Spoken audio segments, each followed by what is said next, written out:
গৌরী সীতানা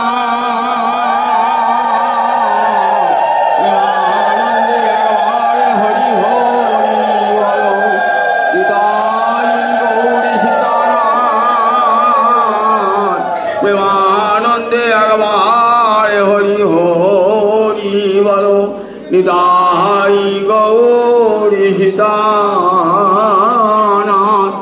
প্রেমানন্দে একবারে হরি হরি বলো। হইয়াছে আর হবেন যত আমার মহাপ্রভুর দাস, সবার চরণ বন্দি দন্তে করি ঘাস। ভজ শ্রী কৃষ্ণ চৈতন্য প্রভু নিত্যানন্দ,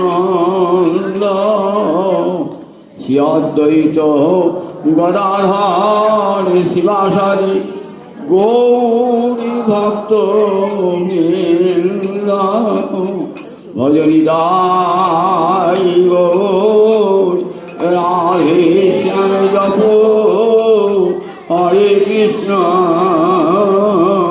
হরে রাম।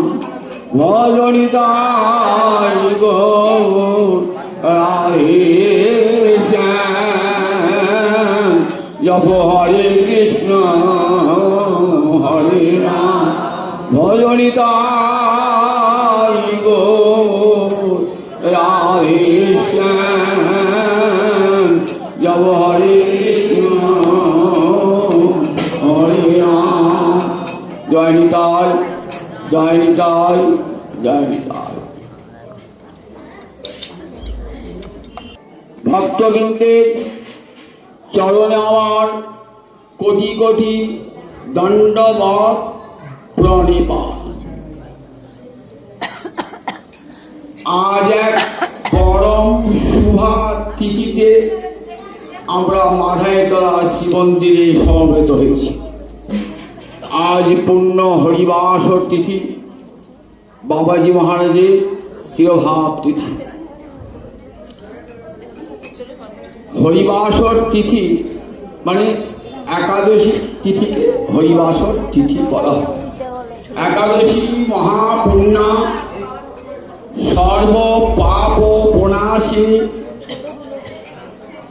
ভক্তেশ্ব জীবনী বিষ্ণু পরমার্থ গতি প্রদান। একাদশীর মতো পুণ্যদায়ক ব্রত জগতে আর দুটি নাই, দ্বিতীয় না। একাদশ ইন্দ্রিয় দিয়ে যত পাপ করে থাকি, একাদশী ব্রত পালনের দ্বারা সেই সমস্ত পাপ ক্ষয় হয়ে যায়। একটা একাদশী ব্রত 1000 অশ্বমেধ যজ্ঞের চেয়েও বড়। সমস্ত ব্রতে শ্রেষ্ঠ ব্রত একাদশী ব্রত। ভক্তেশ্ব জীবনী বিষ্ণু হরি। এই যে একাদশী ব্রত ভক্তেরা পালন করেন কি জন্যে? হরিভক্তি উদ্দীপন হয়। একাদশী ব্রত দুভাবে পালন করা যায়, একটা সকাম ভাবে আর একটা নিষ্কাম ভাবে। একাদশী নাম ব্রতং সর্ব কাম ফলপ্রদং। একাদশী এমন একটি ব্রত, এই ব্রতে প্রার্থনা করি, এই ব্রতের কাছে আপনি যা প্রার্থনা করবেন ইহজগতে সব কিছুরই প্রাপ্তি ঘটবে। ধরুন কারো কঠিন ব্যাধি হয়েছে, বহু চিকিৎসক দেখেও রোগ থেকে মুক্তি পাচ্ছেন না। একাদশী ব্রতটি শুদ্ধভাবে পালন করে একাদশীর কাছে প্রার্থনা জানান যাতে আমার রোগটি দূর হয়ে যায়, বিনাশ হয়ে যায়। দেখবেন একাদশী ব্রতের ফলে আপনার রোগ মুক্তি ঘটে গেছে। আপনার গৃহে অশান্তি, তার জন্য শান্তি সস্তায়ন করতে হবে না। একাদশী ব্রতের মতো আর শান্তি সস্তায়ন হয় না। একাদশী ব্রতের কাছে প্রার্থনা করুন, আমার গৃহের অমঙ্গল দূর করে শান্তি ফিরিয়ে আনো। একাদশী ব্রত শান্তি ফিরিয়ে আনো। একাদশী আমাকে ইহ জগতের সব সুখ দিও, আবার পরজগতের স্বর্গসুখ, পরকালে স্বর্গসুখ দিও। একাদশী আপনাকে ইহ জগতের সর্বসুখ আবার পরকালের স্বর্গসুখ প্রদান করবে। একাদশী আমাকে মুক্তি দান করো। একাদশী আপনাকে মুক্তি দান করবে। এটা হলো সকামভাবে একাদশী ব্রত পালন করা। কিন্তু ভক্তরা করেন কি জন্যে? সকাম নয়, নিষ্কাম ভাবে। তাই ভক্তেশ্চ দীপনী, অর্থাৎ হরিভক্তির উদ্দীপন ঘটায়। যে ব্রত করলে পারে রাধা মাধবের চরণে পরমা ভক্তি লাভ হবে, শ্রীহরির চরণে পরমা ভক্তি লাভ হবে। তাই যারা অন্য কোনো ব্রত করেন না, যে ব্রত করলে পারে গোবিন্দ চরণে ভক্তি হয়, কৃষ্ণ চরণে। তাই তারা নিষ্কাম ভাবে ইহ জগতের কোনো সুখ চাই না, পরজগতেরও কোনো অভ্যুদয় চাই না। প্রার্থনা করি রাধা গোবিন্দ চরণে যেন জন্মে জন্মে ভক্তি লাভ হয়। এই উদ্দেশ্যে কৃষ্ণ ভক্তেরা একাদশী ব্রত পালন করেন। কারণ এই ব্রতটি কৃষ্ণের প্রীতি কারক। নিত্যব্রত বলা আছে, নিত্যব্রতের ফল নিত্য। নিত্যব্রত 4টে লক্ষণ শতবর্ষায় পা লিখেছেন। একটি হলো যে ব্রত করলে পারে গোবিন্দ প্রীত হন। একাদশী ব্রতটি বিষ্ণু পিনন কারণম, গোবিন্দের প্রীতি এনে দেয়। দ্বিতীয় লক্ষণটি কি? শাস্ত্রের উল্লেখ থাকতে হবে। কোন শাস্ত্রে? বলেন বৈদিক শাস্ত্রে, অন্য কোনো শাস্ত্রে নয়। বেদ তার অনুমোদিত যে শাস্ত্র, সেই বেদানুমোদিত শাস্ত্রে উল্লেখ থাকতে হবে। আমি একটা বর্তমানের বই নিয়ে এসে বললেন, একটা বাঁচায় নিয়ে এসে এরকম এখানে করতে পারে, তা বললে হবে না। দেখাতে হবে যে বৈদিক শাস্ত্রে আছে কিনা, বেদ 4 বেদ 18 পুরাণ এবং স্মৃতিতে আছে কিনা, মহাভারতের রামায়ণে আছে কিনা, তবে সেই ব্রতটি হবে পালনযোগ্য। তাহলে বৈদিক শাস্ত্রে থাকতে হবে যে ব্রত, সেটা নিত্যব্রত। নিত্যব্রত একটু মাথা থাকুন না, তাহলে কথা বলতে আমরা শুনতে পাবেন না। কথা বলবেন না, কথা না বলে বসে। বৈদিক শাস্ত্রে যে ব্রত করতে বলা হয়েছে, সেই ব্রতগুলি আমাদের পালনীয়। বলেন একাদশ্যাং উপবাসে ন কদাচিৎ অতিক্রম। একাদশীতে উপবাস করবে, কখনো তা অতিক্রম করবে না।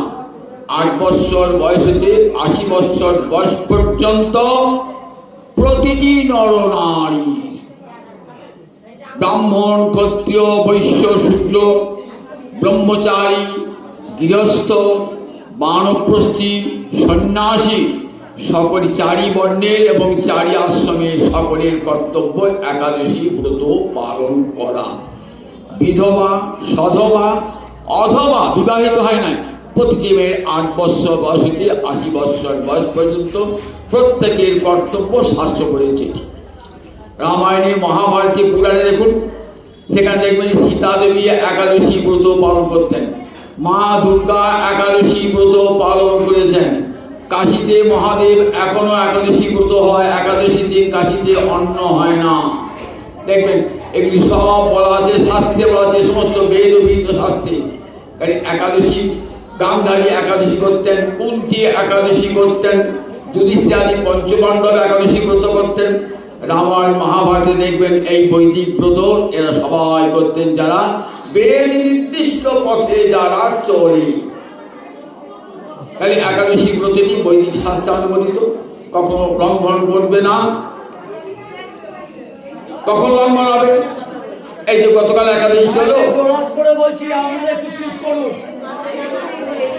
আজকে হলো শাস্ত্রে 12 মাসে প্রতি মাসে 2টো করে একাদশী, তাহলে 12 × 24টা। আর যদি অধিমাস হয়, অর্থাৎ বড় মাস বলি যাকে আমরা, তাহলে 26টা। আর 8টা আছে মহাদ্বাদশী। শাস্ত্রে বলা আছে মহাদ্বাদশ্যাং সম্প্রাপ্তি একাদশী পরিত্যজ্য দ্বাদশ্যাং উপবাসী। যদি মহাদ্বাদশী প্রাপ্ত হওয়া যায় তাহলে একাদশী পরিত্যাগ করে মহাদ্বাদশী ব্রত পালন করবে। একাদশী ব্রত পালনের যে ফল মহাদ্বাদশী ব্রত পালনের সেই একই ফল। একাদশীর দেবতাও হরি, মহাদ্বাদশীর দেবতাও হরি। তাই ভগবানের আজ্ঞা যে একাদশী ব্রত পরিত্যাগ করে মহাদ্বাদশী ব্রত পালন করবে। আটটা মহাদ্বাদশী আছে, 4টে তিথি যোগে আর 4টি নক্ষত্র যোগে। 4টি তিথি যোগে কি কি? উন্মিলনী মহাদ্বাদশী, বঞ্জনী মহাদ্বাদশী, পক্ষবর্ধিনী মহাদ্বাদশী, তিস্পিসা মহাদ্বাদশী, এই 4টি তিথি যোগে। আর জয়া, বিজয়া, জয়ন্তী, পাপনাশিনী, এই 4টে নক্ষত্র যোগে। এই 8টি মহাদ্বাদশী প্রাপ্ত হলে একাদশী পরিত্যাগ করে মহাদ্বাদশী ব্রত পালন করবে। আর একটা কথা, কখনো বৃদ্ধা একাদশী করবে না।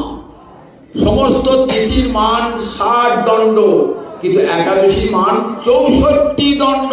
মনে থাকবে, সমস্ত তিথির মান 60 দণ্ড, কিন্তু একাদশীর মান 64 দণ্ড।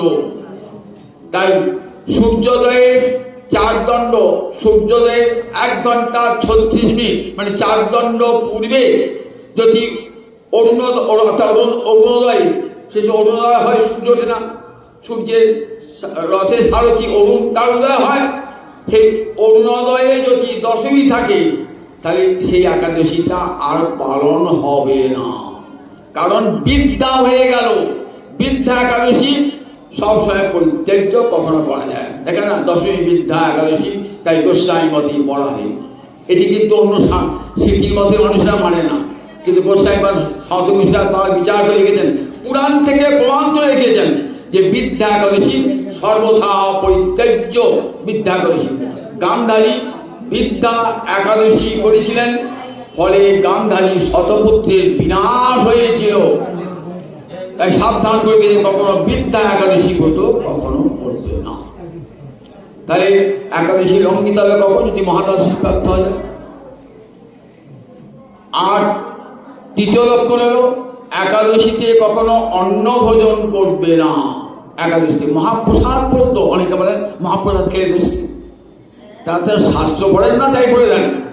একাদশী বললেন এই যে অত্র নিরাহারত্বা মহাপ্রসাদ পরিত্যাগ এব বিধিয়তে।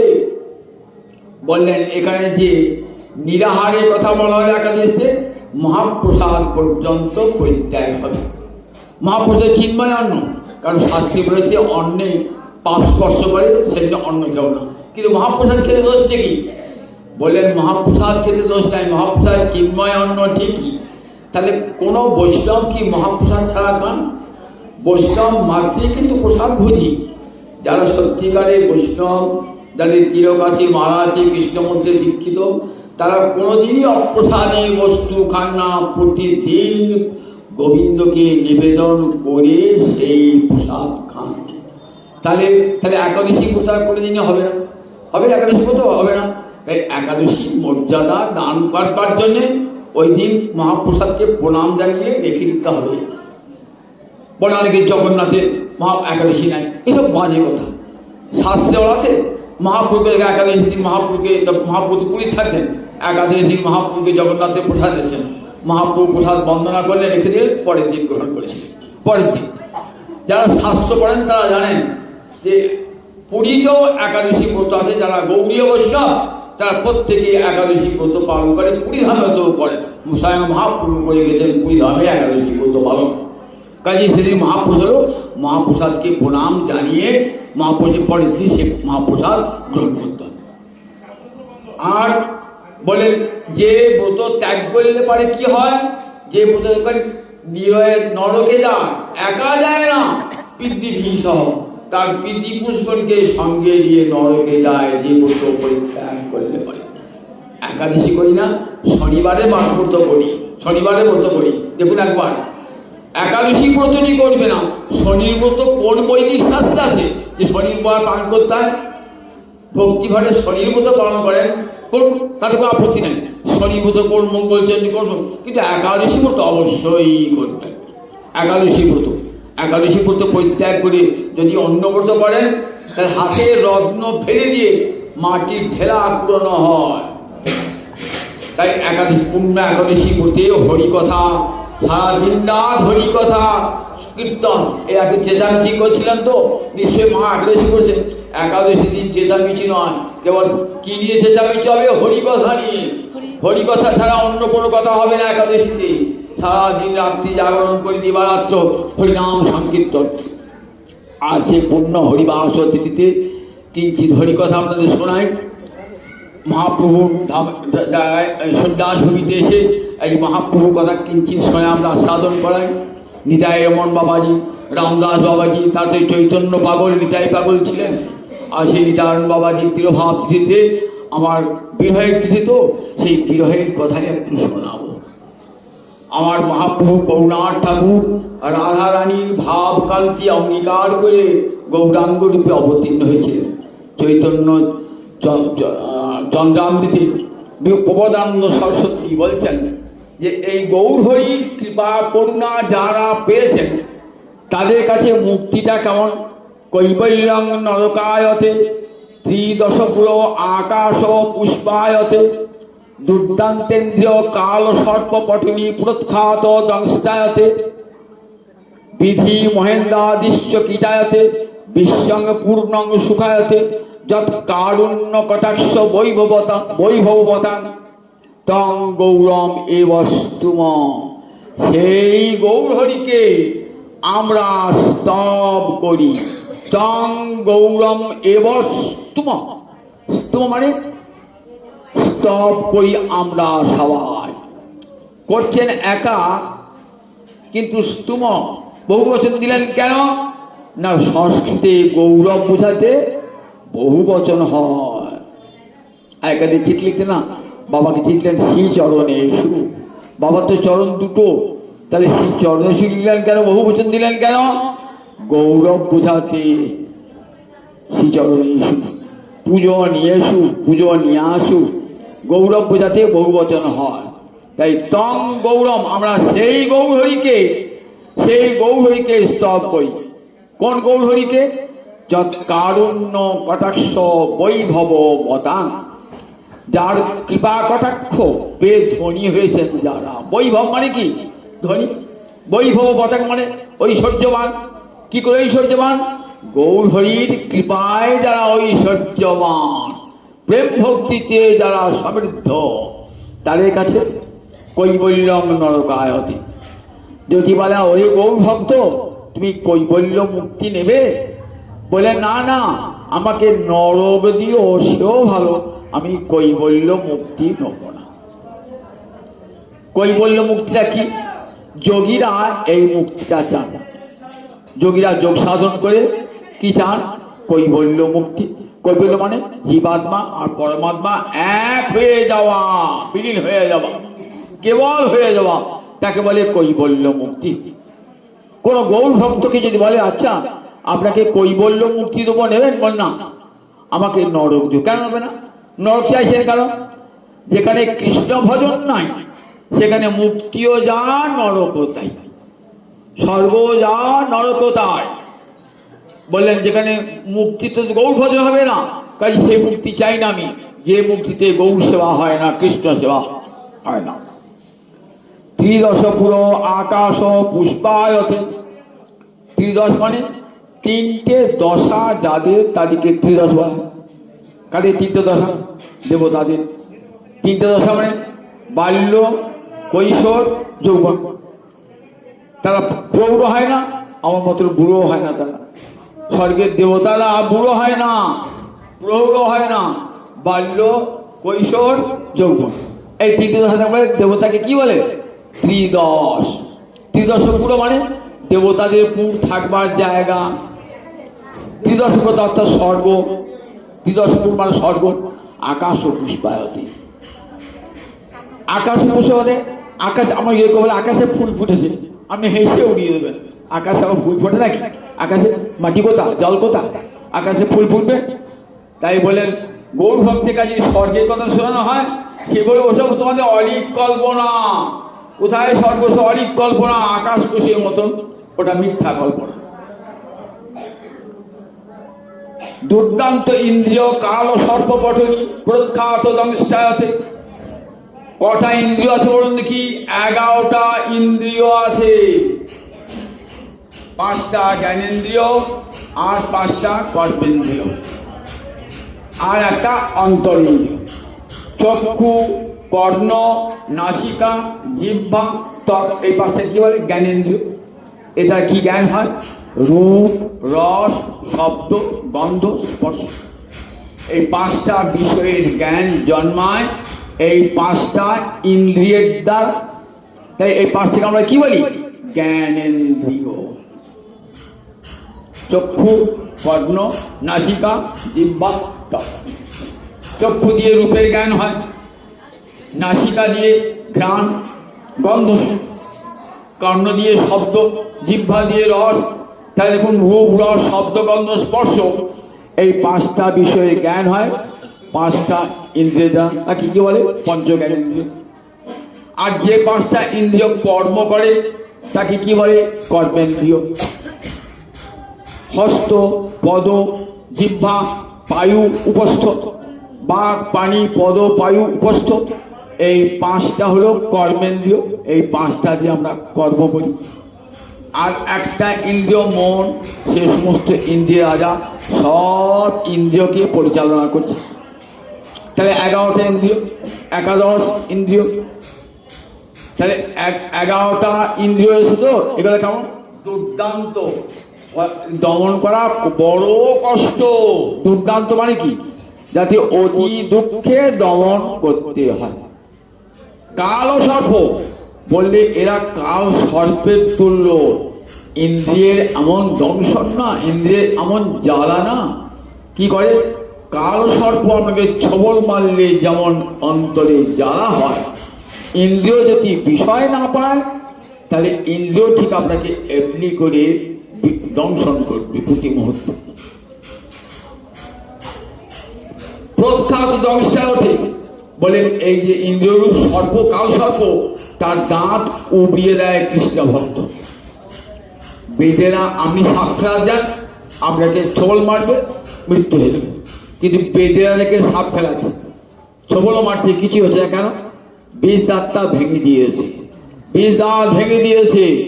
ঠিক তেমনি ভক্ত সংসারে আছেন, সব ইন্দ্রিয় আছে, তাদের রূপ, রস, সব গন্ধ, স্পর্শের মধ্যে তারা আছেন, কিন্তু ইন্দ্রিয়গুলো কেমন? কাল সর্প তুল্য, তো তাদের বীজ দাঁত ভেঙে দিয়েছেন প্রখ্যাত দংশায়তে। তাই তাদের 11 ইন্দ্রিয় কৃষ্ণ ভাবনা ছাড়া আর অন্য কোনো ভাবনাই করে না। তাদের অন্তরে যে 6টা, তাদের 6টা রিপু, সেই রিপুটাও বন্ধ হয়ে যায়। তারা কি করেন? কামে কৃষ্ণ কর্মার্পণে ক্রোধে ভক্ত দেশি জনে লোভে সাধু সঙ্গে হরি কথা মদ মোহ ইষ্ট লাভহীনে মদ কৃষ্ণ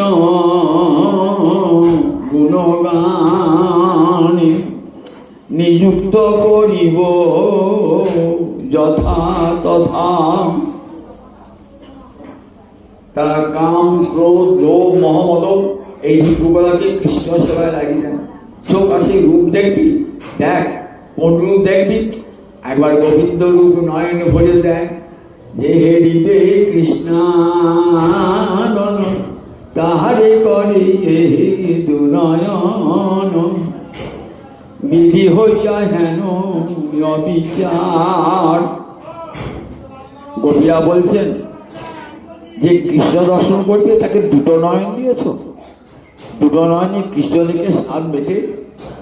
যে হেরিবে কৃষ্ণানন তারে করে দুনয়ন বিধাতা বিধি হইয়া হেন অবিচার মোর বলে যদি ধর পতি আঁখি তাহার কর তবে জানি যোগ্য সৃষ্টি তার।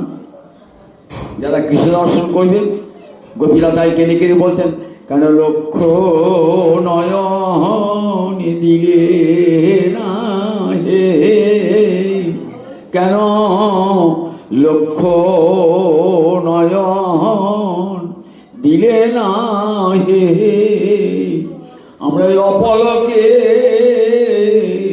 চেয়ে রইতাম, কেন লক্ষ নয়ন দিলে না হে। দুটো নয়নে আমাদের কৃষ্ণ দর্শন করে সুখ হয় না, দুটো নয়নে দেখে এলাম তারে সইগ, দেখে এলাম তারে একই রঙে এতই রূপ নয়নে না ধরে।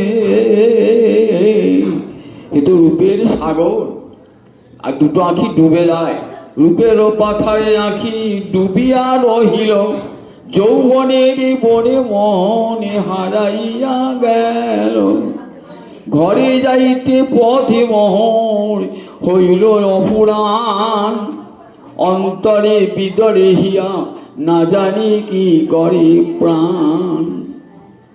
দুটো নয়নে কৃষ্ণ দেখে সুখ হয় না, তাই কোটি নয়ন দাও, কোটি নয়ন দিয়ে কৃষ্ণ দেখব। কৃষ্ণের অধরামৃত কৃষ্ণ গুণ সুচরিত, সুধা সাহারে সাধু বিনিন্দন, তার সাহারে যে না জানি জন্মিয়া নাম হইল কেন, সে রসনা ভেব জিহ্বা সম। জিহ্বা রয়েছে, জিহ্বা দিয়ে কৃষ্ণের অধরামৃত গ্রহণ করো, আর যে সেই জিহ্বা দিয়ে কৃষ্ণের অধরামৃত গ্রহণ করে না, সেই জিহ্বা কেমন, থেকে জিহ্বার সমান। তাই সব ইন্দ্রিয় তারা কৃষ্ণ সেবায় লাগিয়ে দেন, তাই ইন্দ্রিয়গুলো তাদের উপর ক্ষতি করে না। দুর্দান্তীয় কাল সর্বপটির উপর খাত দংশায়তে বিধি মহেন্দ্রাধীশ্চ কীটায়তে। ব্রহ্মপদ দেবে, ইন্দ্রপদ দেবে, কৃষ্ণ যদি ইচ্ছা করে ব্রহ্মপদ দিতে পারে। হেন কৃষ্ণ ছাড়ো কি কারণে, দেখো যার শ্রীচরণ ধ্যান করে পঞ্চানন, তথাপি প্রত্যয় নাহি মনে। কৃষ্ণ যদি ইচ্ছা করে ব্রহ্মপদ দিতে পারে। ভক্ত বলে না না, ইন্দ্রপদ ব্রহ্মপদ চাই না, আমার জন্মে জন্মে যেন দাস করে রেখো হে, জন্মে জন্মে যেন দাস করে রেখো হে। আমার যে কুলে জন্মে হোক না কেন, জনমে জনমে আমায় দাস করে রেখো হে। আমি ইন্দ্রপদ ব্রহ্মপদ চাই না, বিধি মহেন্দ্রাদিশ্চ কীটাতে বিশ্বঙ্গে পূর্ণমি সুখায়তে। তাদের কাছে বিশ্বের কোথাও দুঃখ নাই, তারা জগৎকে গৌরময় দর্শন করে সর্বত্র। তাদেরকে মধুবাতারিতায়তে মধু ঘরন্তি সিন্ধব। বেদের ঋষি যেমন দেখছেন সর্বত্র মধুময়, সর্বত্র ব্রহ্ম দর্শন হয়, গৌর ভক্ত দেখেন সর্বত্র আমার গৌর হইতাই চার হাত নিতে পারছেন। হরে কৃষ্ণ কৃষ্ণ কৃষ্ণ হরে হরে, হরে রাম রাম রাম হরে হরে। আমার গৌর নিতাই দুটি ভাই কীর্তন করেছে সারা বিশ্ব, গৌর মা দেখেন সারা বিশ্ব। যৎ কারুণ্য কটাক্ষ বৈভবতা, এই গৌর প্রেমে তারা ধনী হয়ে যান, কৃষ্ণ প্রেমে ধনী, তাই জগৎ সংসার তাদেরকে তুচ্ছ হয়ে যায়। সেই আমার মহাপ্রভু পুরীধামে রয়েছেন, শেষে রহিল প্রভুর দ্বাদশ বৎসর, রাধিকার ভাব চেষ্টা উঠে নিরন্তর। রাধানী ভাব এবং অঙ্গকান্তি নিয়ে বৃন্দাবনের কৃষ্ণ নবদ্বীপের গৌর, বৃন্দাবনের কৃষ্ণ নবদ্বীপের গৌর, যশোদানন্দন আর শচীনন্দন হয়েছেন আজ। রাধারানীর ভাব আর অঙ্গের কান্তি নিয়ে পুরী ধামে রয়েছেন শেষ 12টি বৎসর। ঠিক যেমন রাধারানী কেঁদেছিলেন কৃষ্ণ বিরহে বিরহিণী হয়ে, তেমনি করে গম্ভীরা মন্দিরে কাঁদছেন আমার মহাপ্রভু। স্বরূপ দামোদরের গলাটা জড়িয়ে ধরেছেন, একবার রামরায়ের গলা জড়িয়ে ধরছেন রায় রামানন্দ, আর একবার স্বরূপ দামোদর কাছে থাকতেন তো, বলে কোথা গেলে কৃষ্ণ পাব ও গো স্বরূপ রাম রায়, বলো বলো কোথায় গেলে কৃষ্ণ পাব ও গো স্বরূপ রাম রায়, বলে দাও কোথা গেলে কৃষ্ণ পাব, বলে দাও। গলাটা জড়িয়ে ধরে কাঁদতেন, ঠিক রাধারানী ললিতা বিশাখার গলা ধরে যেমন কাঁদতেন, বলে ও ললিতা ও বিশাখা কোথা গেলে কৃষ্ণ পাবো, কোথা গেলে কৃষ্ণ পাবো। আজ আমার মহাপ্রভু গম্ভীরা মন্দিরে কাঁদছেন, শরীরখানি ক্ষীণ হয়ে গেছে, নাগ্রত পরিমণ্ডল তনু। কোথায় শুয়ে থাকেন, খালি মেঝেতে শুয়ে থাকেন, হাড়গুড়ি বেরিয়ে গেছে। কত কষ্ট করে বলছে সর্বদামোদর যে প্রভু তোমার এই ব্যথা আমরা আর সহ্য করতে পারি না প্রভু। বহু কষ্টে রাজি করিয়ে একটা বহির্বাসের মধ্যে কলার বাসনা ছিঁড়ে ছিঁড়ে পুড়িয়ে এইখানে সৌ প্রভু শোভেন কি দিবারাত্র কাঞ্চে আর নয়ন জলে ভাসছে, নয়ন জলে কোথায় গেলে কৃষ্ণ পাবো। এই সময় মহাপ্রভু 8টি শ্লোক রচনা করেছেন মুখোমুখি। এই 8টি শ্লোকে কি বলে, শিক্ষাষ্টকম। সেই শেষ শ্লোককে একটু শোনাবো, আস্বাদন করাবো আপনাদের। শেষ শ্লোকে মহাপ্রভু বলছেন, আশ্লিষ্যমাং পাদরতাং বিনষ্টি অদর্শনাৎ মাম মর্মহাতাং করতু বা যথা তথা বিরোধাতি সলম্পট মৎ প্রাণনাথস্তু সএব না পড়, মৎ প্রাণনাথস্তু সএব না পড়। কবিরাজ গোস্বামী পাদ তার সুন্দর পয়চ্ছেদ অনুবাদ করলেন। কি বলছেন দেখো, আমি কৃষ্ণ পদ দাসী তিহ রস সুখ রাশি, আলিঙ্গিয়া করে আত্মসাৎ, কিবা না দেন দর্শন, যারের মর তনু মন, তবু তিহ মোহরি প্রাণনাথ। গোবিন্দ রাধারানীর প্রেম পরীক্ষা করবার জন্য মাঝে মাঝে ঔদাসীন্য দেখান, রাধারানীকে মাঝে মাঝে উপেক্ষা করেন। তাই ললিতা বিশাখার দিন বলছেন যে দেখ, কৃষ্ণ যখন তোকে উপেক্ষা করে তুইও ঔদাসীন্য দেখাবি কৃষ্ণের ব্যাপারে, কৃষ্ণের ব্যাপারে তার সঙ্গে কথা বলবি না, কৃষ্ণ যেদিকে দাঁড়িয়ে থাকবে উল্টো দিকে মুখ করে দাঁড়াবি। তখন কি বলছেন, বলছে আশ্লিষ্যমাং পাদরতাং বিনষ্টু অদর্শনাৎ মর্মহতাং করতু বা যথা তথা বিরোধাতু সলম্পট, মৎ প্রাণনাথস্তু সএব না পড়। বলি কি বললিস ললিতা, কি বলি বিশাখা, আমি কৃষ্ণ পদদাসী তিহ রস সুখ রাশি। আমি তো তার চরণের দাসী, আমি তার চরণের দাসী। তিনি সুখের রাশি, তিনি সুখ স্বরূপ, শাস্ত্রে বলেছেন আনন্দময়, আর আমি তার চরণের দাসী। আমি কৃষ্ণ পরদাসী তিহ রস সুখ রাশি, আলিঙ্গিয়া করে আত্মসাৎ।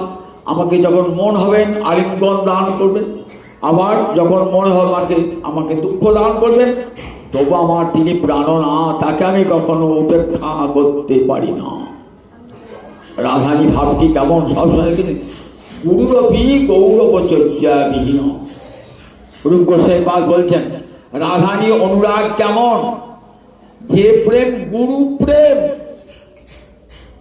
গোবিন্দ নিজে বলেছেন শ্রীরাধার প্রেম গুরু আমি শিষ্য নন। রাধারানীর প্রেম গুরু প্রেম, আমি তার শিষ্য। যেমন করে রাধারানীর প্রেম আমাকে নাচায় আমি তেমনি করে নাচি।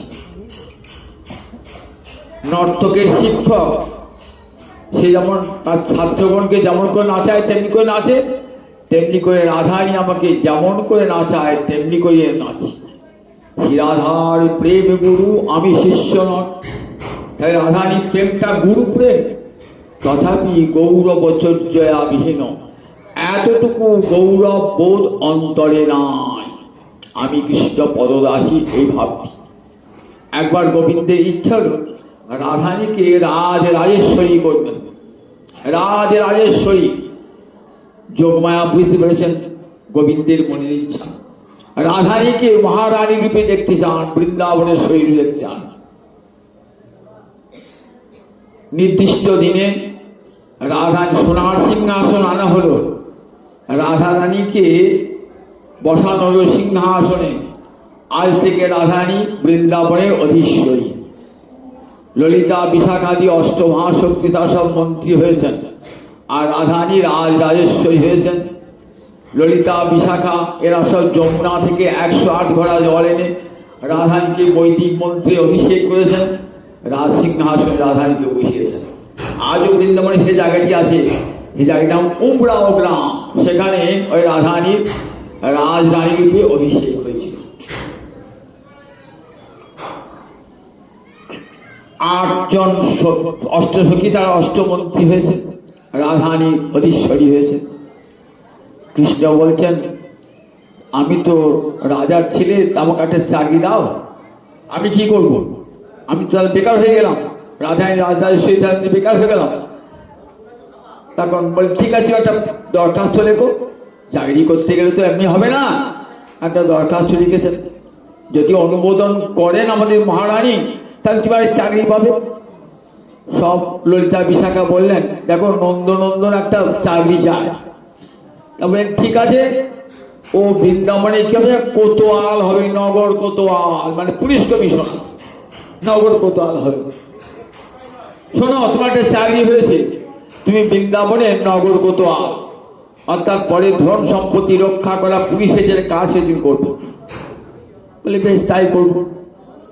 এমনি করে কি করেন? নগর কোতোয়াল, নগরীর সম্পদ রক্ষা করেন। একদিন এসে কৃষ্ণ বলছেন, মন্ত্রীকে অভিযোগ করছেন আমার বাঁশিটা চুরি হয়ে গেছে। মন্ত্রীরা বলছে অপদার্থ, যে নিজের বাঁশি রক্ষা করতে পারে না সে আবার অপরের ধন সম্পদ রক্ষা করবে? তোমার চাকরি ছাড়বে, তোমার চাকরি থাকবে না। যে পুলিশ কমিশনার নিজের সম্পদ রক্ষা করতে পারে না, তার আবার অপরের সম্পদ রক্ষা করবে কি করে? যাও, তোমার চাকরি আছে। বেশ, আমার চাকরি ছাটাইও মেনে নেব, কিন্তু আমার তো অভিযোগ শুনবে তো। কি অভিযোগ? যদি আমার বাঁশিটা আমার মন্ত্রীরা চুরি করে। কি বললে? মন্ত্রী চুরি করেছে? মন্ত্রীরা? এত বড় অভিযোগ! বলে যদি সন্দেহ হয় বলতে পাবো না মন্ত্রীরা চুরি করেছে। রাধারানী কানে কথাটা পৌঁছাবে। রাধারানী সুশাসিকা বলে না, অভিযোগ যখন উঠেছে তাহলে তদন্ত করতে হবে। সে মন্ত্রীর বিরুদ্ধে হোক আর রানীর বিরুদ্ধে হোক, এই তো নিয়ম। বলে ঠিক আছে, তদন্ত করে দেখা যাক কে তোমার বাঁশি চুরি করেছে। যদি মন্ত্রীরা করে শাস্তি পাবে। কি করলে তুমি, কোন তদন্ত তুমি চাও? তা বলছে আপনার সামনে এই 8 জন মন্ত্রী যদি উঠে দাঁড়ায় না তাহলে ধর। বেশ, উঠে দাঁড়াও তো। হ্যাঁ দাঁড়াবো। গোবিন্দ করেছি লুকিয়ে লুকিয়ে ললিতার আসলে বাঁশিটি ফেলে দিয়েছেন, কেউ জানতে পারে না ললিতা আসলে।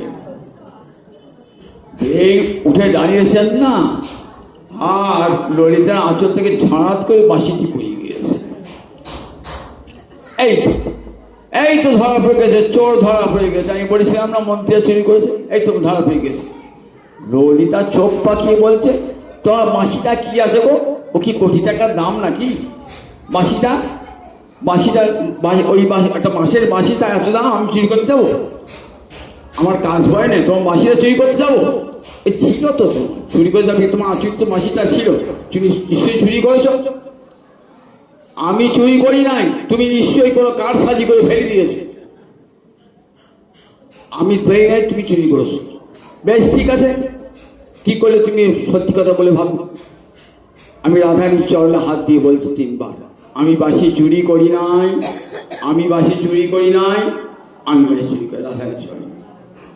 তুমি বলো, তুমি বলবে তো? বলছি বেশ, তুমি আগে করো। ললিতা আগে রাধারানীর চরণে হাত দিয়ে বলছে, আমি বাঁশি চুরি করি নাই, বাঁশি চুরি করি নাই, বাঁশি চুরি করি নাই। এবার তুমি করো। এইবার গোবিন্দ আসছেন, গোবিন্দ আসেছেন। যবে পরশিতে চাহে চরণের ধুলি, হিয়ার মাঝারে ওঠে রসের হিল্লোলি। ওইখানে নয় বধূ, এইখানে সোহে, চরণে নয় বধূ, পরাণে সোহে, চরণে নয় বধূ, পরাণে সোহে। আমার প্রাণবান্ধব, চরণে নয়, এসো আমার হিয়ার মাঝে। রাধাই যখন বলছে ওইখানে নয় বধূ, এইখানে এসো হে, তখন বলছেন রাধাই বলছেন, গোবিন্দ দেখো, আমাকে সিংহাসনে বসিয়ে তোমার মনোবাঞ্ছা পূর্ণ হয়েছে, এবার আমার মনোবাঞ্ছা পূর্ণ করো। কৃষ্ণ বাঞ্ছা পূর্তিরূপী করে যারা ধনে, অতএব রাধিকা নামে পুরাণে বাখানে। রাধাই নাম রাধাই হলো কেন? কৃষ্ণ বাঞ্ছা পূর্তিরূপী করে যারা ধনে, অতএব রাধিকা নাম কহে পুরাণে। একবার তুমি বসো সিংহাসনে, আর আমি দাসী হয়ে তোমার সেবা করব। আমি কৃষ্ণ পদদাসী, তিহরস সুখরাশি। আমি তোমার অশুল্ক দাসিকা, আমি তোমার চরণের সেবিকা। তাই দেখেছেন, যে প্রেম গুরু হয়েও কেমন গৌরবচর্যাবিহীন রাধা গোবিন্দের চরণে বসেছেন। জগতী নারী শ্রেষ্ঠা ব্রজগোপীর মুকুটমণি রাধারানী, বিধাতার অদ্বিতীয় রত্ন রাধারানী। হে রাধাই বলছেন, আশ্রেষ্যমাং পাদতাং পিনষ্টু, আমি তার চরণের দাসী, আমাকে আলিঙ্গন করে পেষণ করো, অথবা আমাকে যদি অদর্শনাৎ মর্মহাতাং করতুবা, আমাকে কিমা না দেনে দর্শন, যারেন মোর তনু মন, তবু তিহ মোহর প্রাণনাথ। দেখো, আমি যে মান করি সেটা কি জন্যে? নিজের সুখের জন্যে নয়। কি জন্যে মান করে রাধারানী? আমার গোবিন্দ সুখ পাবেন বলি। আমার তো নিজের সুখের কোনো প্রয়োজন নাই, কৃষ্ণকে সুখী করবার জন্য আমার বলি, আমারে আবার কিসের খেলা, তোমার সুখের জন্য সব খেলা প্রভু, আমারে আবার কিসের খেলা। দৌড় রাস যত কিছু বৃন্দাবনে ঝুলন, সব গোবিন্দকে সেবা করবার জন্য রাধারানীর প্রেমের উপচার। এগুলি সব প্রেমের উপচার। কিভাবে আমার গোবিন্দ সুখী হবে? সমর্থারথী নায়িকা উজ্জ্বল নীলমণি বলেছেন, 3 রকমের নায়িকা। উজ্জ্বল নীলমণি কার লেখা?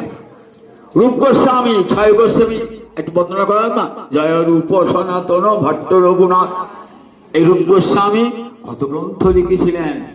একটা গ্রন্থের নাম উজ্জ্বল নীলমণি। একে কি বলে? রসশাস্ত্র। অনার্সে এমএতে পড়ানো হয় রসশাস্ত্র। সেখানে উজ্জ্বল নীলমণি বলছেন যে 3 রকমের নায়িকা।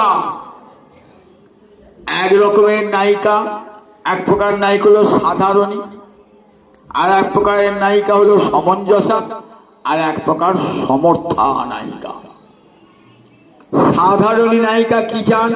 নিজের সুখ, নিজের সুখ চায়। দেখেন এই জগতে এক একজন স্ত্রী আছেন না, সব স্বামীর সুখটা, নিজের সুখটাই দেখবেন। ভালো মন্দ খাবো, ভালো শাড়ি পরবো, ভালো বাড়িতে থাকবো, গাড়ি বাড়ি চাই, নইলে স্বামী পছন্দ হয় না। তারা সাধারণই নায়িকা। আর সমঞ্জস নায়িকা কাকে বলে? তারা প্রিয়তমেরও সুখ চান, নিজেরও সুখ চান, দুটি চান। দ্বারকার মহি বলে এই যে সাধারণ নায়িকা হলেন কে? কুব্জা। আর সমঞ্জস নায়িকা গোবিন্দেরও সুখ চান, নিজেরও সুখ চান, এরা হলেন দ্বারকার মহিষীরা। আর এই বৃন্দাবনের গোপীরা রাধারানী সমর্থা নায়িকা, সব কৃষ্ণ সুখের জন্যে নিজের এতটুকু সুখ তারা চান না, কৃষ্ণ যেন সুখে থাকে সবসময়, নিজের সুখকে তারা তুচ্ছ করে দেয়। তাই তো রাধারানী রমণীর শিরোমণি রাধারানী। কুব্জা সাধারণ নায়িকা। কুব্জা কে ছিল বলুন দেখি? রামচন্দ্রের অবতারে কুব্জা ছিল শূর্পণখা। যখন রামচন্দ্র বনবাসে যান না, তখন রাবণের ভগিনী শূর্পণখা নবদুর্বাদল শ্যাম রামচন্দ্রকে দর্শন করে না প্রতিরূপে পেতে চাইছিল, বলছে আমি তোমাকে বিয়ে করব। রামচন্দ্র বলছে এই জন্মে নয়, আমি তো রামচন্দ্র সীতা ছাড়া আর কারও পানি গ্রহণ করিনি। মজা করে বলছে তোকে আমার ভাই লক্ষণ আছে পছন্দ, বিয়ে করো। লক্ষণের কাছে গিয়েছেন, লক্ষণ পর্দা কম না তো রাগ করছে, বলে লক্ষণ নাক আর কানটা ছেদন করেছে, নাক নাসা কর্ণ ছেদন করে দিলেন, কুরপা করে দিলেন। আচ্ছা লক্ষণ এত বড় অন্যায় কাজ করলেন কেন? একটা নারী, সে তো পুরুষের রূপ দেখে আকৃষ্ট হয়, সে বিয়ে করতে চেয়েছিল, তাতে দোষটা তার কি? তাকে গ্রহণ করতে না, নাসাকর্ণ ছেদন করলেন কেন? বলে নাসাকর্ণ ছেদন করার একটা কারণ আছে। কি কারণ? তুমি তো রামচন্দ্রকে প্রতিরূপে পেতে চেয়েছ। রামচন্দ্র ভক্তবাঞ্ছা কল্পতরু, তিনি তোমাকে গ্রহণ করবেন, তবে এই অবতারে নয়, কৃষ্ণ অবতারে। তার নাসাকর্ণ বললেন কেন? বলে দেখো না, যখন ভগবানকে ভোগ লাগাবেন, গোবিন্দকে ভোগ লাগাবেন, একটু ভোগ নিবেদনে দেরি আছে, কি করেন ভক্ত সেবক? কি করেন? তুলসী পাতা দিয়ে দেবেন, যে এটা গোবিন্দে, তাহলে অন্য কোনো দেবতা সেদিকে তাকাবেন, তুলসী পাতা দিয়ে রাখেন। তাই লক্ষণ কি করলেন? নাসাকর্ণ ছেদন করে তুলসী পাতা দিয়ে রাখলেন, যে এটি পরজন্মে অর্থাৎ কৃষ্ণ অবতারে এটি হবেন কৃষ্ণ ভোগ্যা, কৃষ্ণ সেবা, সুতরাং কৃষ্ণকে সেবা করবেন। তাই নাসাকর্ণ ছেদন করে লক্ষণ তো রামদেবতার পুরোহিত, তুলসী দিয়ে রাখলেন। ঠিক যখন কৃষ্ণ অবতার এসেছেন না, কৃষ্ণ অবতার যাচ্ছেন কোথায়? মথুরা যাচ্ছেন, অগ্নি আছে রথে, মথুরায় প্রবেশ করেছেন। তো সেখানে কুব্জা আছে, কুব্জি হয়ে জন্মিয়েছে, যাতে কেউ দৃষ্টি না দেয়। কুব্জি মেয়েকে আর কে দৃষ্টি দেবে? কেউ তাকাবে? কুব্জি মেয়েকে তাকাবে না, কুব্জি হয়ে যাচ্ছে, যাতে গোবিন্দ ছাড়া কেউ দর্শন করবেন না। কুব্জি কি করছেন? কংস এখানে ছিল, যারা আসবে না ওই টিপ দিয়ে বরণ করেন। দেখেন না, এখন আমরা কি করি, সভা সমিতি গেলে এইদিকে সব কপালে টিপ পড়েছেন, চন্দনের টিপ, মানে বরণ করে না হলো সবাইকে বরণ করে নিচ্ছেন। কৃষ্ণ দেখি চিনতে পেরেছে, রসিকতা করে বলছেন আমাদেরকে দেবে না, চন্দন দেবে না? হ্যাঁ দিয়েছিল রথ থেকে। বলরাম নামলেন, বলরামকে টিপ দিলেন, চন্দনের ফোঁটা দিলেন। এবার কৃষ্ণ নেমেছেন, কৃষ্ণকে চন্দনে ফোঁটা পড়িয়েছেন। তো গোবিন্দ দুটি চরণ দিয়ে ওই কুব্জার দুটি চরণ চেপে ধরেছেন, আর চিমুকটি দিয়ে যে তুলে ধরেছেন, অপূর্ব সুন্দরী রমণী হয়ে গেছে।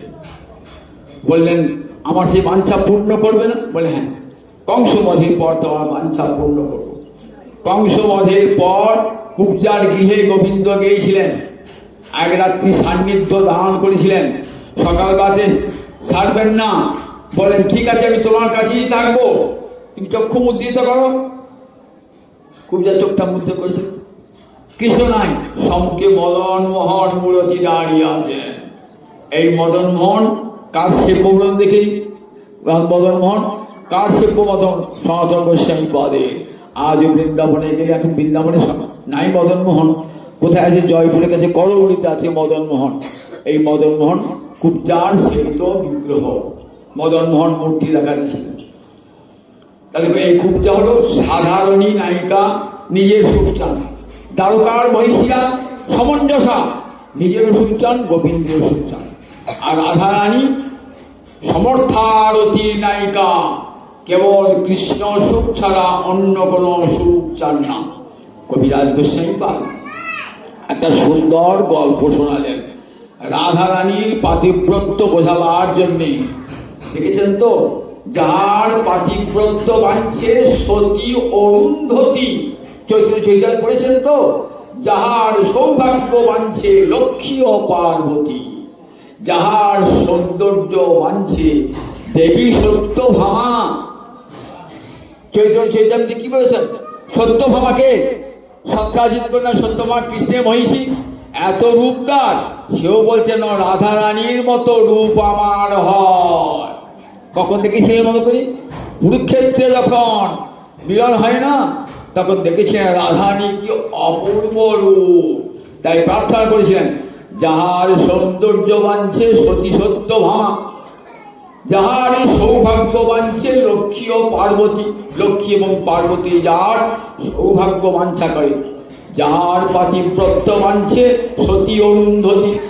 আর অরুন্ধতী বশিষ্ঠ পত্নী অরুন্ধতী, দেখেন না ওই উপরে সপ্তশিলোক আছে না, দেখেন বশিষ্ঠের পাশে অরুন্ধতী আছে।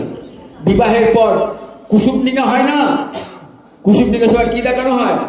তখন দেখবেন পুরীর দেখাচ্ছে, ওই দেখো বশিষ্ঠের পাশে অরুন্ধতী যেমন স্থির হয়ে আছে, আমিও তেমনি স্থির হয়ে স্বামীর পাশে থাকবো সংসারে। এটি বলতে হয়, আজ বিবাহে বলতে হয় এটা, কেন তো পুরীর মন্ত্র বলা হয়। ঠিক যেমন বশিষ্ঠের পাশে অরুন্ধতী স্থির হয়ে আছে, আমিও তেমনি আমার স্বামীর পাশে স্থির হয়ে থাকবো অরুন্ধতীর মতো। তাই অরুন্ধতী চাইছেন রাধারানী সতীত্ব। কেন বলছেন? অরুন্ধতী ভাবছেন আমার এই জন্মে বশিষ্ঠ স্বামী, পরজন্মে বশিষ্ঠ স্বামী না হতে পারে, পরজন্মে অন্য কেউ হবে।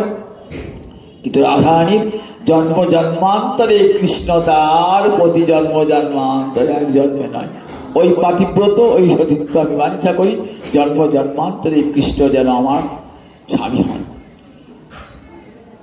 তাই এক কবিরাজ গোস্বামী পাল একটা গল্প শোনালেন।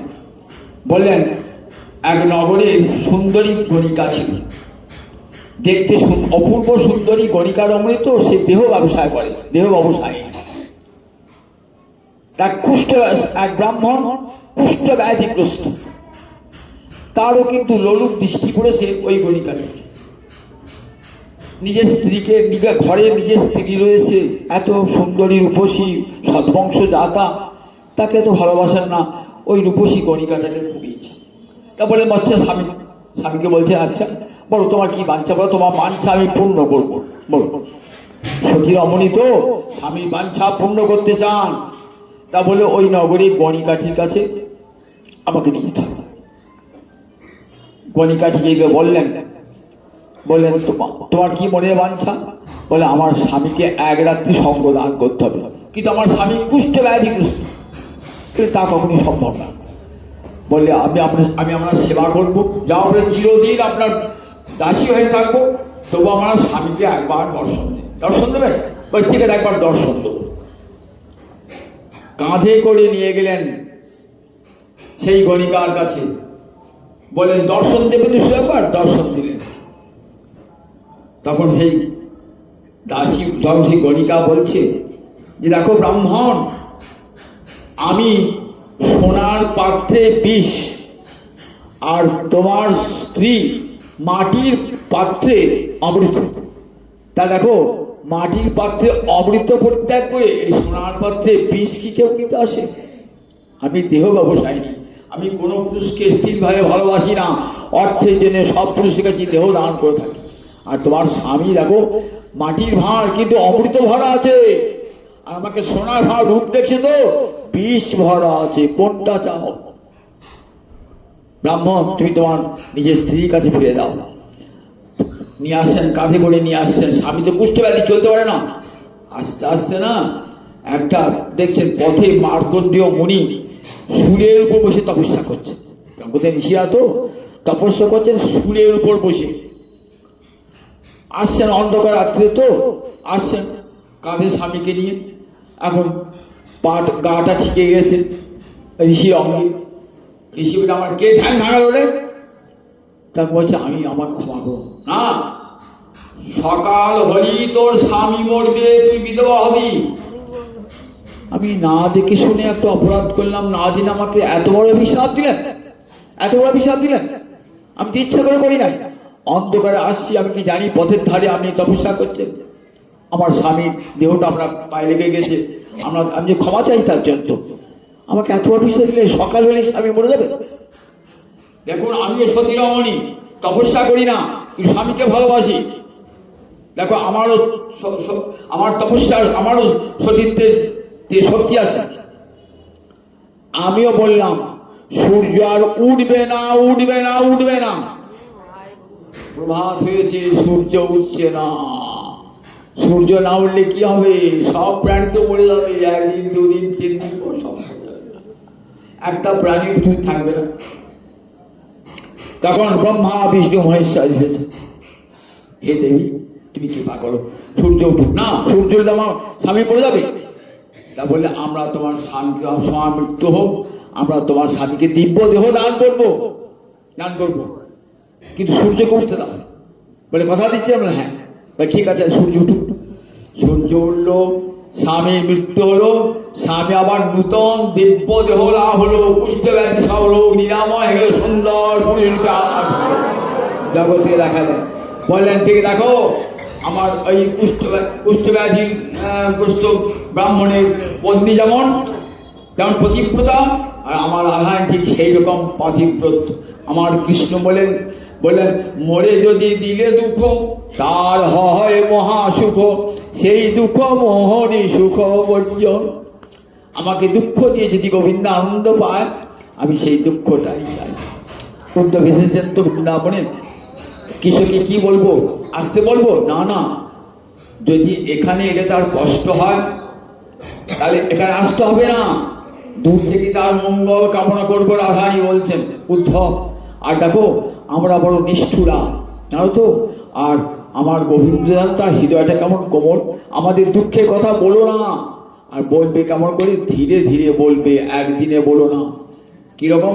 শ্রী গোস্বামীপাদ গোপাল চৌপতি বলছেন, একটা বহুদিন কার কাপড় জীর্ণ শীর্ণ তো জলে কেচেছেন, তাকে যে জোর করে নেংড়াতে যান, ছিঁড়ে যাবে, তাই কি করেন, আস্তে আস্তে যাতে জলটা ধরে যায়, আস্তে আস্তে করে। ঠিক তেমনি করে আমার গোবিন্দের অন্তরে ব্যথা দেবেন না, বৃন্দাবনের কথা একটু একটু করে শোনাবেন, যাতে কৃষ্ণ প্রাণী ব্যথা না পায়। মরে যদি দিলে দুঃখ, তার হয় মহা সুখ, সেই দুঃখ মোহনী সুখ বর্জন। সেটাই আমার সুখ শ্রেষ্ঠ, তিনি যে আমার প্রাণনাথ।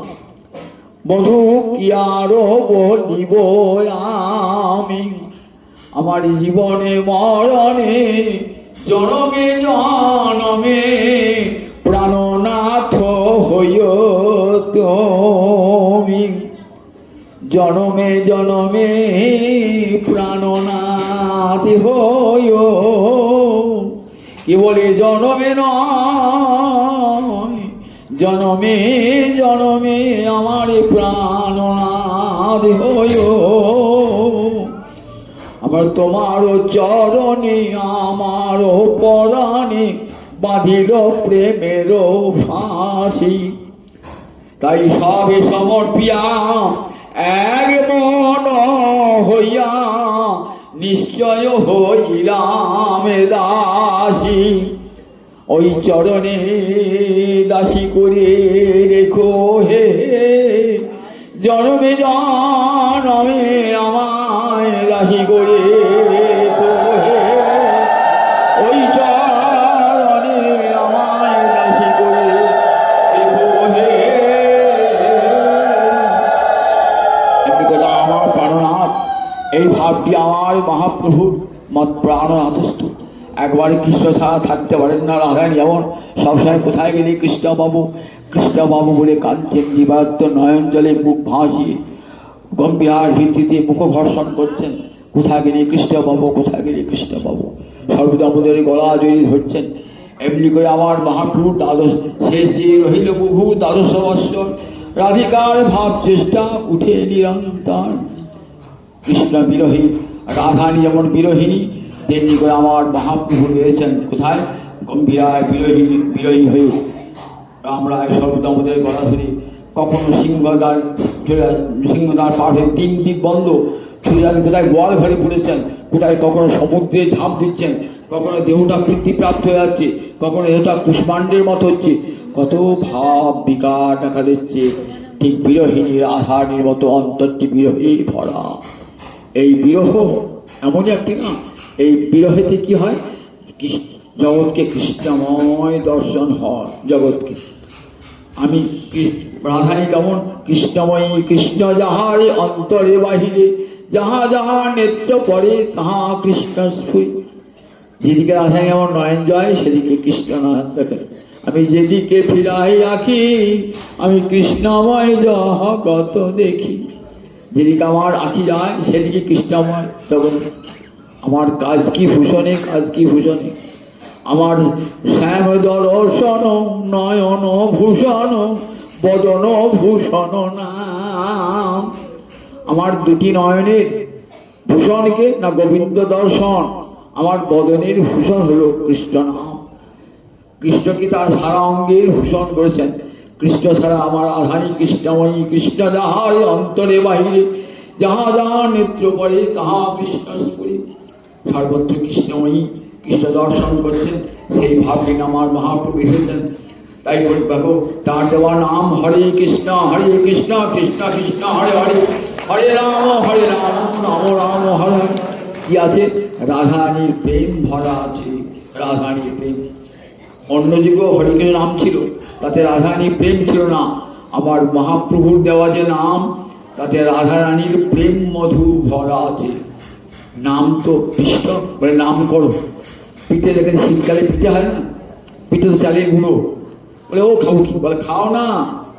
খেতে খেতে মাঝখানে কি দেখবে, দেখবে চাচি আছে, ক্ষীর আছে। খেতে খেতে যখন এই জিভটা চাচিতে ক্ষীরেতে পড়বে না, সন্দেশে পড়বে না, তখন দেখবে আরো খাই মনে হবে। তাই নাম করতে করতে করতে করতে কি হবে, নাম করতে করতে কৃষ্ণ প্রেমের লাভ। যে গৌরাঙ্গের নাম লয় তারে হয় প্রেমোদয়, তারে মুই যাই বলি হারি। আমার গৌর হরি দেওয়া নাম হরে কৃষ্ণ নাম করতে করতে প্রেমের উদয় হবে, প্রেমের উদয় হবে। তাই জগৎ হয়ে দিয়ে গেলেন জগৎকে। কত বড় মহাদান বলুন দিকে একবার। রাধানী প্রেম সম্পদ পাওয়ার সোজা কথা। ব্রহ্মাদি দেবগণ যা পান না, ব্রহ্মাদির দুর্লভ প্রেম দিতেছেন যাচিয়া। নিতাই আমার সেই প্রেম নিয়ে এলেন, গৌর হইতে উঠে গেলেন গম্ভীরায়। যাও নিতাই চাঁদ, জগৎ জীবের দাঁড়ে দাঁড়ে দাও এই নাম আর প্রেম দাও। আমার গৌর হরি নিতাই চাঁদকে নিতাই গুণমণি, আমার নিতাই গুণমণি আনি প্রেমেরও বন্যা ভাষা জলবণী। প্রেমের বন্যা লইয়া নিতাই আইলা গৌর দেশে, ডুবিল ভকত গণ দিনহীন ভাসে। পতিত পামরে প্রভু কভু নাহি বাছে, ব্রহ্মার দুর্লভ প্রেম সবাকারে যাচ্ছে। নাও এই গোবিন্দের নাম এনেছি, প্রেম এনেছি।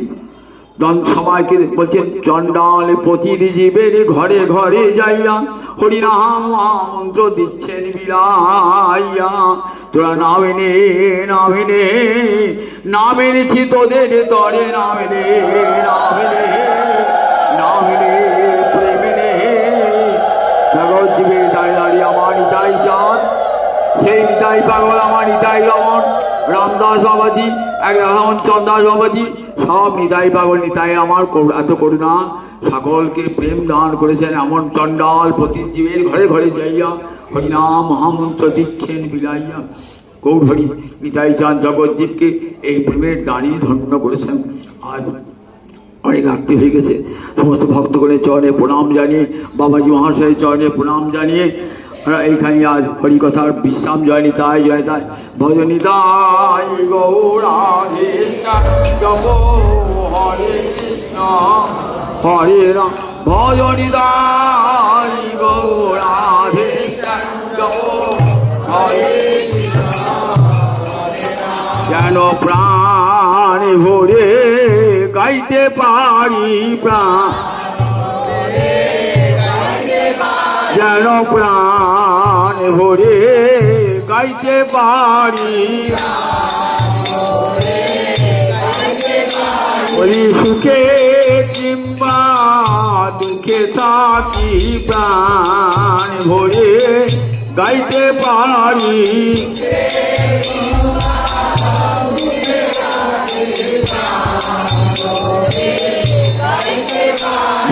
ভজনিদাই গৌরাধে শ্যামে জপ হরে কৃষ্ণ হরে রাম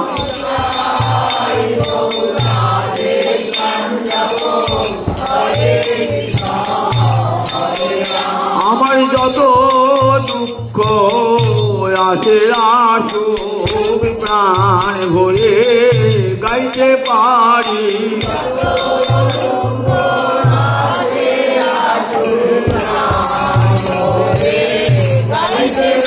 ভজনিদাই গৌরাধে শ্যামে জপ হরে কৃষ্ণ হরে রাম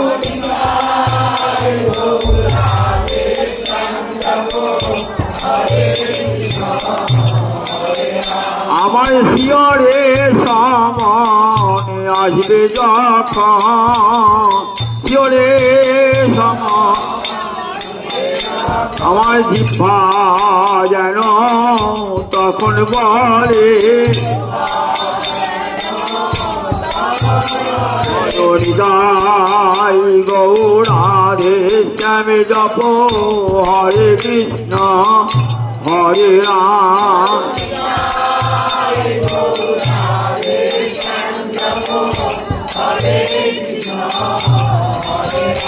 আমার শেষ নিঃশ্বাস পড়বে যখন আমার জিহ্বা যেন তখন বলে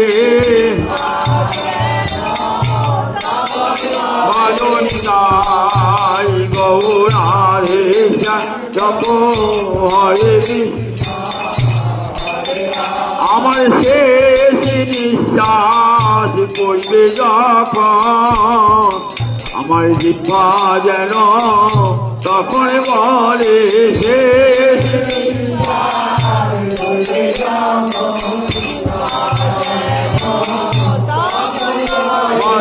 ভজনিদাই গৌরাধে শ্যামে জপ হরে কৃষ্ণ হরে ভজনিদাই গৌরাধে শ্যামে জপ হরে কৃষ্ণ ভজনিদাই গৌরাধে শ্যামে জপ হরে কৃষ্ণ। এরপর হরিবাস হবে, আপনাকে যাবেন না।